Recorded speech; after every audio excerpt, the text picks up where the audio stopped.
Howdy, partner. My name's Will, and I'm normally out here living the Western adventure, not talking about them.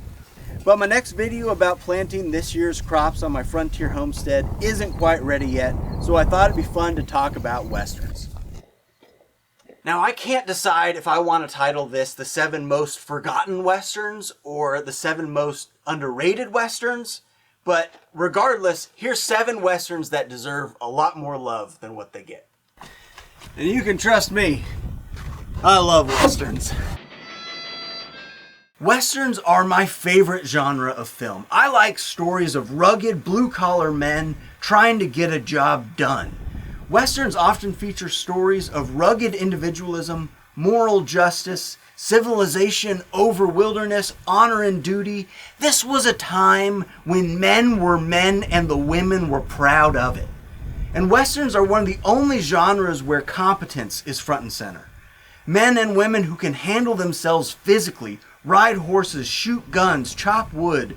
The actors who played these characters didn't grow up as soft theater kids, and it makes such a difference.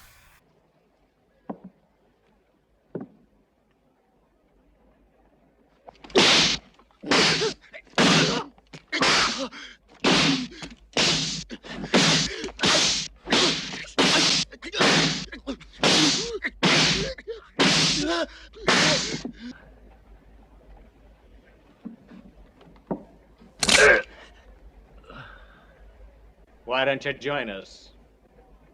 Uh-huh.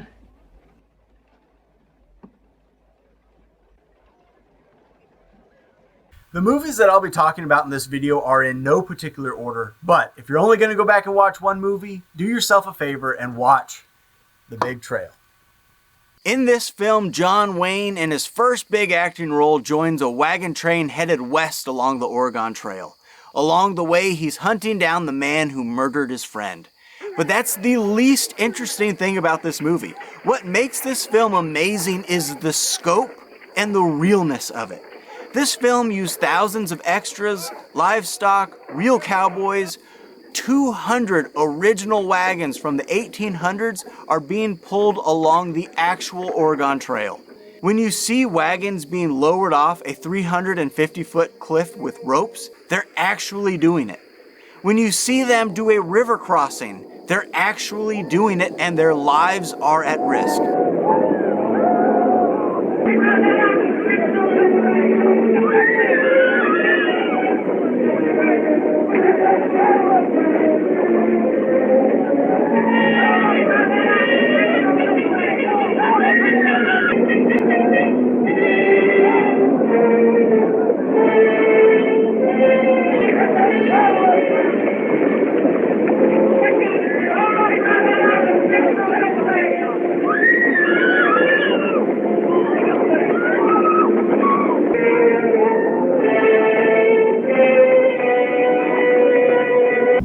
See John Wayne throw a knife? That was real too. Oh, here, show him, boy.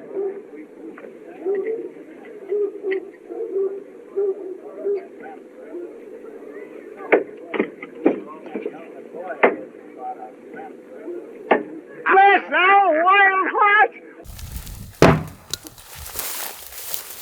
He makes it look so easy. I gotta try that again. I'm gonna have to watch a YouTube video on how to do this.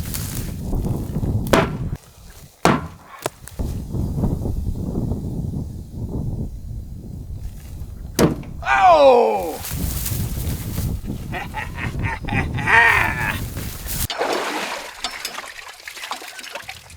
Have you ever been watching The Good, the Bad, and the Ugly and just thought to yourself, man, I wish there was more Eli Wallach?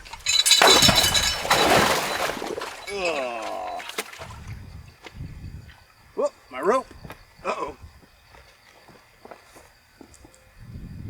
Eli is one of my favorite character actors, and in The Good, the Bad, and the Ugly, he plays a wild and funny, dangerous and desperate agent of chaos. But if you miss, you had better miss very well. Whoever double-crosses me and leaves me alive, he understands nothing about Tuco. Nothing.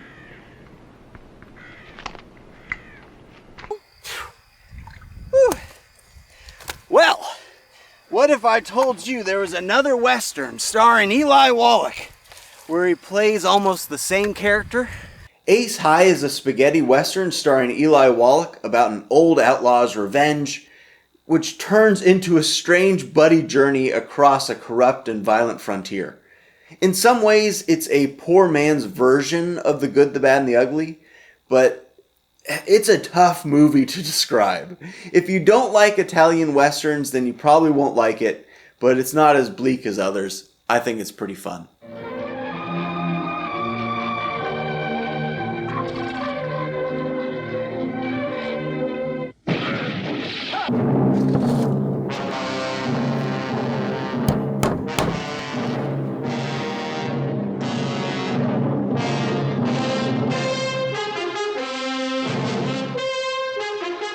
And now I'm going to switch things up and talk about Steve McQueen and the television series Wanted, Dead or Alive, where McQueen plays a wandering bounty hunter. I absolutely love this show. It's entertaining, the pacing is good, it doesn't feel like an old TV Western even though that's exactly what it is. And it's not a good guy in a white hat versus a bad guy in a black hat. It's morally gray with desperate people trying to make tough choices in life. The show is filled with cynical women, iron-fisted men, and grim monosyllabic replies from McQueen. Everything I look for in a good Western. Often McQueen is vilified by entire towns, remorselessly left wounded, and throughout it all, he remains cool and collected. He never wavers on his integrity, his sense of ethics, his moral compass remains true, but he never works for free. Now, he might donate the money to some nuns afterward, but he will demand he get paid for his work. McQueen is my favorite actor, and someday I'll do an entire video documentary just on him. You buy some strings for your guitar, huh? Si, senor. Listen, Slim, Yeah. Bye-bye.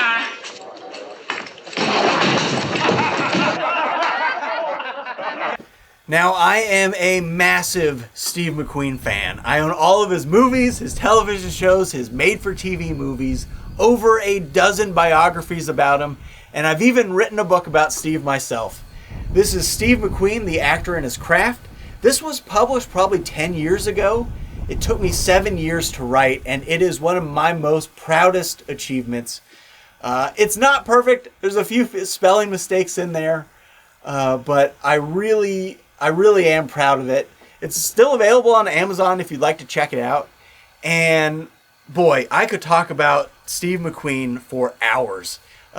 Please, in the comments below, tell me what your favorite McQueen movie is. And boy, I'm too big of a fan. It's embarrassing. When it comes to comedy westerns, everyone talks about Blazing Saddles and not enough people talk about The Three Amigos! I like these guys. They are funny guys. Arriba! Just kill one of them.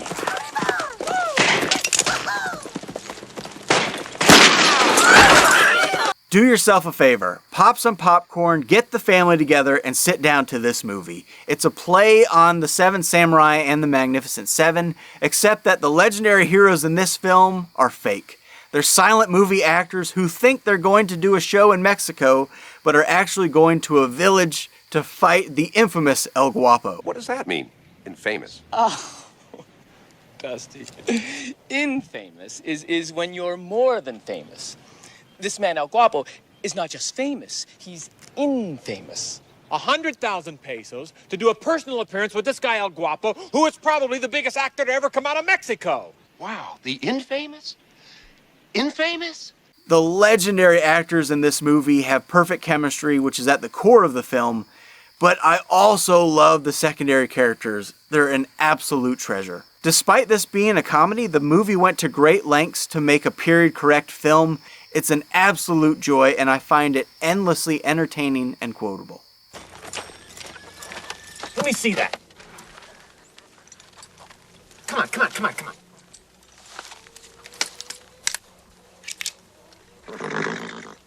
Oh, great! Real bullets! Oh, well.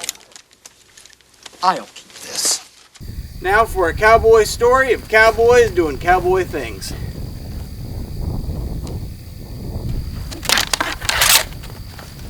Will Penny, the legendary Charlton Heston, plays a tough, aging cowboy who takes a job on a ranch and ends up sharing a remote cabin with a woman and her young son during the harsh winter. Just as he's finally getting a chance at peace and having a family, his violent, lonely cowboy life and the harsh realities of the frontier pull him back to his old ways. Will Penny is a very realistic and grounded film. There's no glamorized gunfights, and the movie focuses on loneliness and aging in the Old West. And Charlton Heston is amazing at it. This is a very subdued performance, which is pretty rare for him. And there's a very big difference between westerns made in the 1950s and those made in the 1970s. And I think this movie rides the line in between those two perfectly. I almost made this a list of 6 westerns instead of 7, but you can't make a list of westerns and not talk about at least one Clint Eastwood film.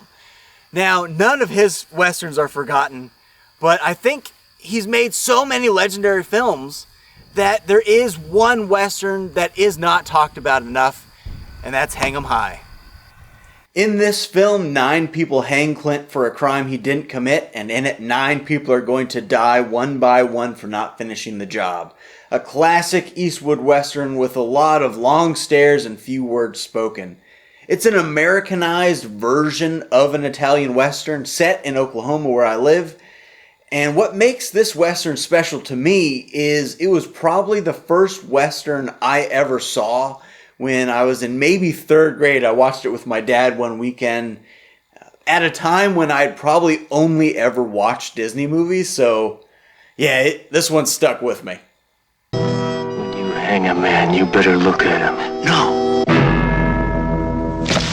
Westerns make the best revenge movies. And I just can't end this video without talking about Steve McQueen one more time.